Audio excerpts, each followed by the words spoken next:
प्यारे बच्चों, सुप्रभात। आपका दिन मंगलमय हो। घर रहें, सुरक्षित रहें, स्वस्थ रहें। मैं अरविंद त्रिपाठी विद्या पाठशाला में आपका स्वागत करता हूं। आप लोगों का रिस्पांस बहुत अच्छा आया। बहुत से बच्चे ने अपने ढंग से प्रश्नों का उत्तर बहुत ही अच्छी तरह लिखा है। मैं उनको बधाई देता हूं और आशा करता हूं कि कुछ और इम्प्रूवमेंट जैसा उनको सुझाव दिया गया था वो करेंगे। वीडियो को अधिक से अधिक लाइक और शेयर करना ना भूलें। सब्सक्राइब करें। यदि कोई समस्या आ रही है तो मैं नीचे अपना लिंक नंबर दे दूंगा, उनको आप संपर्क कर सकते हैं कभी भी। चलिए अब हम अपने टॉपिक पे चलते हैं। जैसा कि कल हम लोग चर्चा किए थे रूढ़िवादी रूढ़िवादी व्यवस्था से थोड़ा आज हम लोग आगे बढ़ेंगे। और आज का जो मेन टॉपिक है आपका यह क्रांतिकारी यूरोप में जाने से पहले थोड़ा सा हम देख लेते हैं। कक्षा 9 में आपने पढ़ा होगा, एक बार उसी को रिवीजन कर ले तो आपको जो यूरोप में क्रांति है विभिन्न देशों में, उसका थोड़ा सा बेस आपका तैयार हो जाएगा।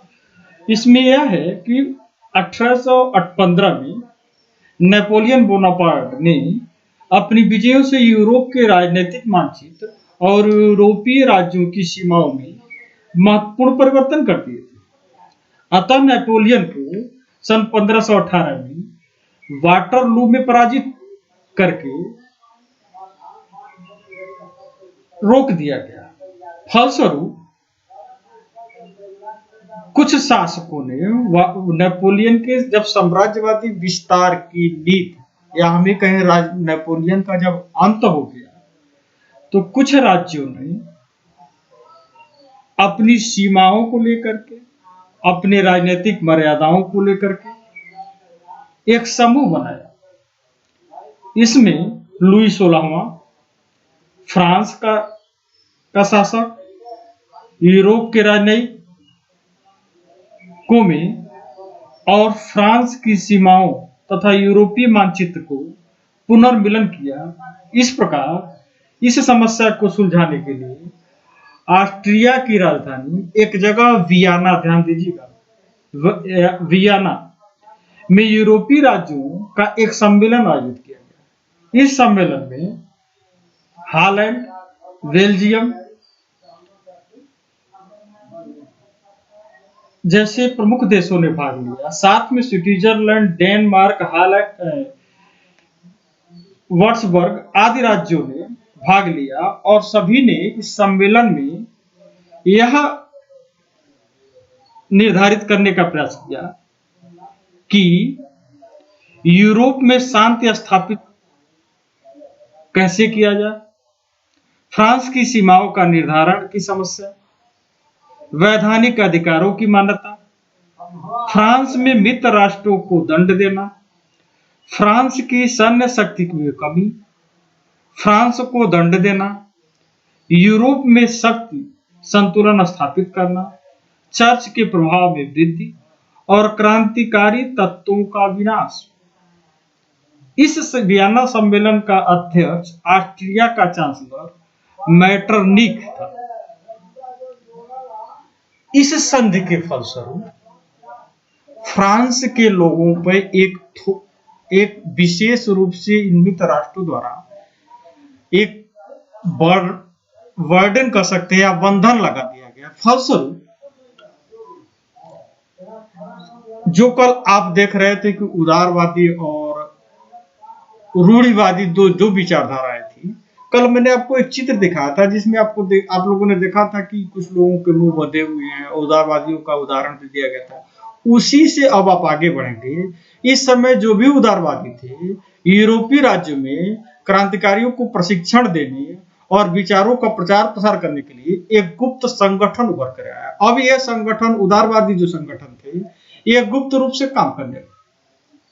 फलस्वरूप हुआ क्या कि ज्यादातर क्रांतिकारी राष्ट्र राज्यों की स्थापना को, आजादी के इस संघर्ष को अनिवार्य हिस्सा मानते थे। इसी समय एक ऐसा क्रांतिकारी, एक ऐसा व्यक्तित्व आता है जो इटली की क्रांति जिउसेप्पी मैत्सनी जो इसका नेतृत्व करता है, और वह दो ग्रुप बनाता है। एक है मेसाई में यंग इटली और दूसरा वर्ग है यंग यूरोप, जिसके सदस्य देश में पोलैंड, फ्रांस, इटली, जर्मनी आदि राज्य समान विचार रखने वाले राज्य प्लस उनके नागरिक इस संघ में जुड़ना शुरू हो गए। मैत्सनी का यह मानना था कि ईश्वर की मर्जी के अनुसार राष्ट्र ही मनुष्य की प्रकृति की इकाई है, अतः इटली छोटे राज्यों और प्रदेशों के पैबंदों की तरह नहीं रह सकता। यह जोड़कर राष्ट्र व्यापक गठबंधन के अंदर एकीकृत गणराज्य बनाना चाहता था। एकीकरण ही इटली की मुक्ति का आधार हो सकता था, ऐसा उसकी सोच थी। इसके इस मॉडल को देखा जर्मनी, फ्रांस, स्विट्जरलैंड, पोलैंड ने गुप्त संगठन कायम किए और मैत्सनी द्वारा राजतंत्र का घोर विरोध करके, यहाँ पर ध्यान देंगे, प्रजातांत्रिक गणतंत्रों के अपने स्वप्न से मैत्सनी ने रूढ़िवादियों को हरा दिया। कहने का मतलब यह है कि हमारी सामाजिक व्यवस्था का सबसे खतरनाक दुश्मन मैत्सनी जो है वो रूढ़िवादियों को मानता था। अब ऐसी स्थिति में अंतर्द्वंद की स्थिति आ गई और एक युग ऐसा होता है जो 1830 से और 1848 तक चलता है। इसको कहा जाता है क्रांतियों का युग। इस युग में अगर हम चरणबद्ध तरीके से देखें तो प्रथम विद्रोह फ्रांस में जुलाई में 1830 में हुआ, जो बुर्जो राजा जिन्हें 1815 में के बाद हुई रूढ़िवादी प्रक्रियाओं के दौरान सत्ता में बहाल किया गया था, उन्हें अब उदारवादी क्रांतिकारियों ने उखाड़ फेंका।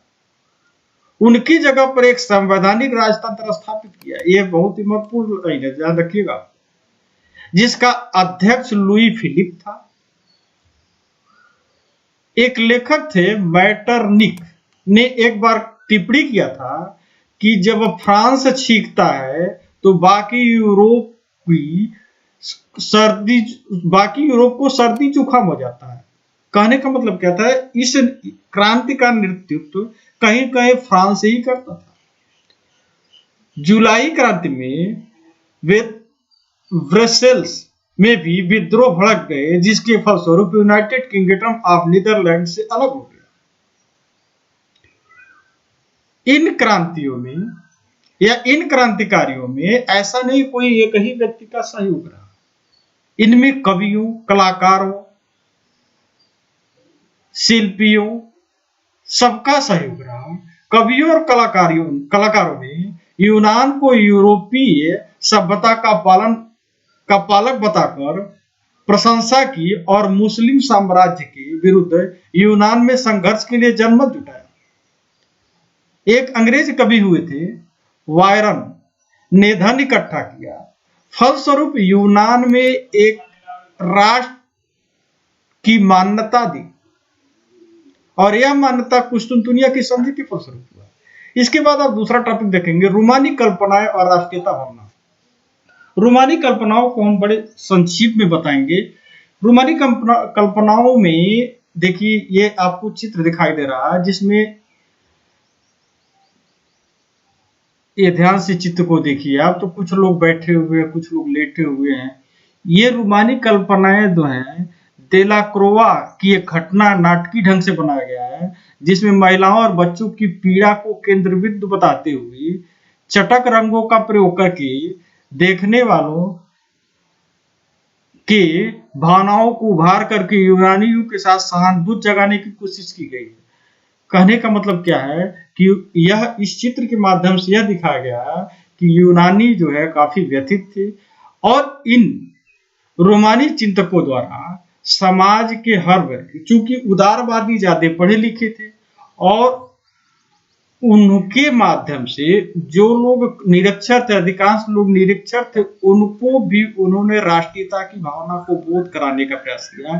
फलस्वरूप अनेक नृत्य, संगीत अपने अपने पारंपरिक प्रतीकों के रूप में लोगों ने एक क्रांति की भावना रूमानी कल्पना और राष्ट्रीय भावना। अब इस पूरे प्रकरण को यदि आप निचोड़ निकालेंगे तो इसमें 3 पॉइंट्स बनते हैं जो परीक्षा के लिए भी इंपॉर्टेंट होते हैं। आप लिख लीजिए, यूरोप में राष्ट्रवाद के विकास में संस्कृति के योगदान को दर्शाने के लिए 3 उदाहरण।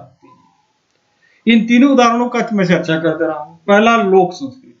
लोक संस्कृति में क्या है कि प्रसिद्ध जर्मन दार्शनिकों ने दावा किया कि रूमानी और जर्मनी संस्कृति उसके आम लोगों की निहित थी।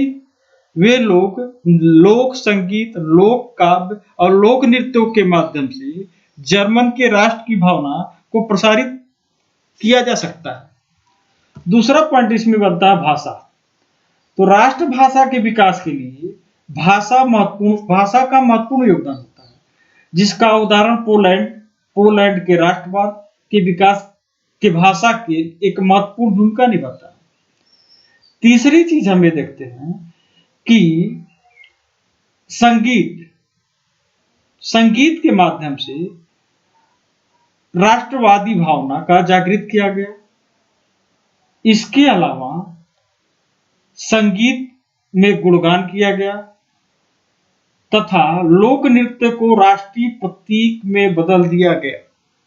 आप जैसे एक उदाहरण दे रहे हैं, जैसे आप देख रहे हैं पूरी दुनिया में कोरोना वायरस है, तो आप देखते होंगे विभिन्न तरह से लोग, कलाकार, डॉक्टर, हमारे सुरक्षा भाई लोग, सब लोग अपने अपने भावना के हिसाब से अपने अपने ढंग से उसको रोकने का प्रयास कर रहे हैं, उसको फैलने से रोकने का प्रयास कर रहे हैं। तो ठीक इसी तरह आप ये समझ सकते हैं कि जन जागृति लाने के लिए इन विभिन्न चीजों का प्रयोग किया गया। मूल रूप से एक बार फिर से चर्चा करते हैं, भाषा, संगीत और संस्कृति।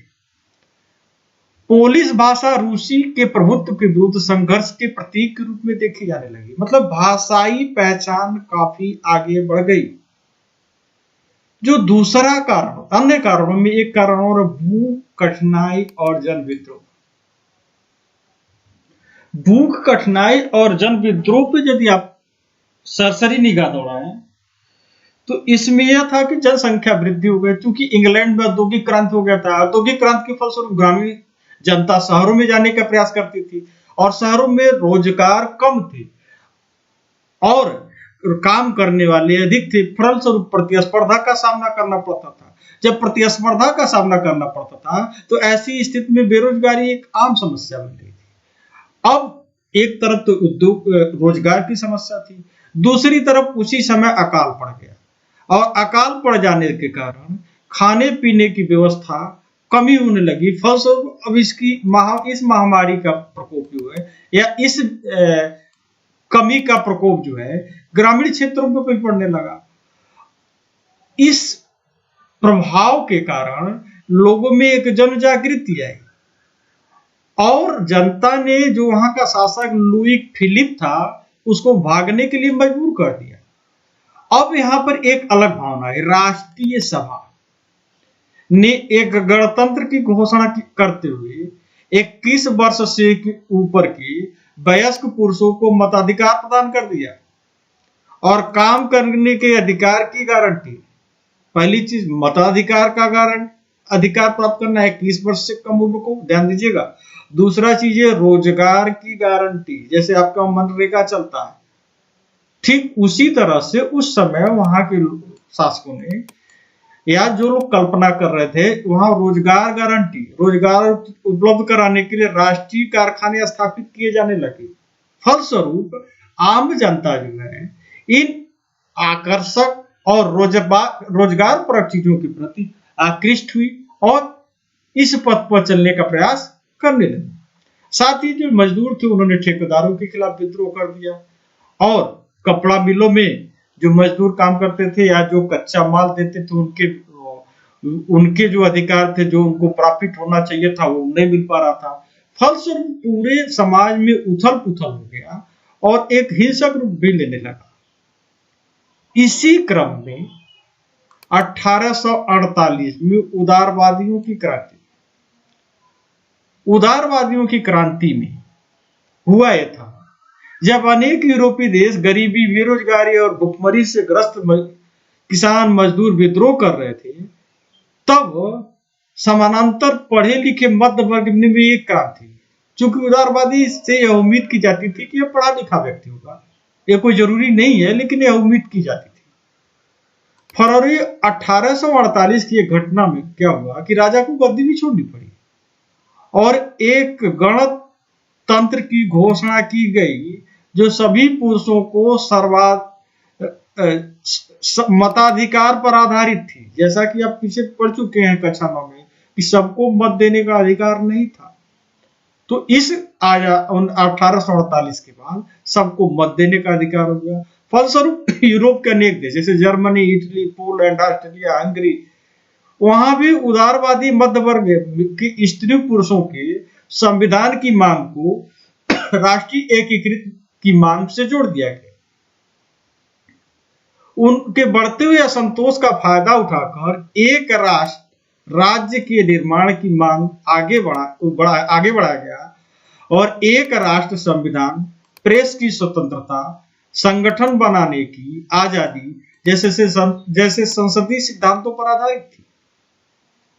फलस्वरूप उदारवादी आंदोलन में थोड़ा सा एक चूक कही कि महिलाओं ने तो इसमें भाग लिया, बढ़ चढ़ के साझेदारी किया, लेकिन उनको वह अधिकार नहीं मिल सका जो चाहिए था। लेकिन अन्य समाज के वर्गों को, चाहे वो मजदूर वर्ग हो, चाहे वो कारीगर वर्ग हो, सबको जो एक क्रांतिकारी नेतृत्व था उनके प्रति विश्वास हो गया और राजतंत्र के खिलाफ लोगों के मन में एक विद्रोह हो गया।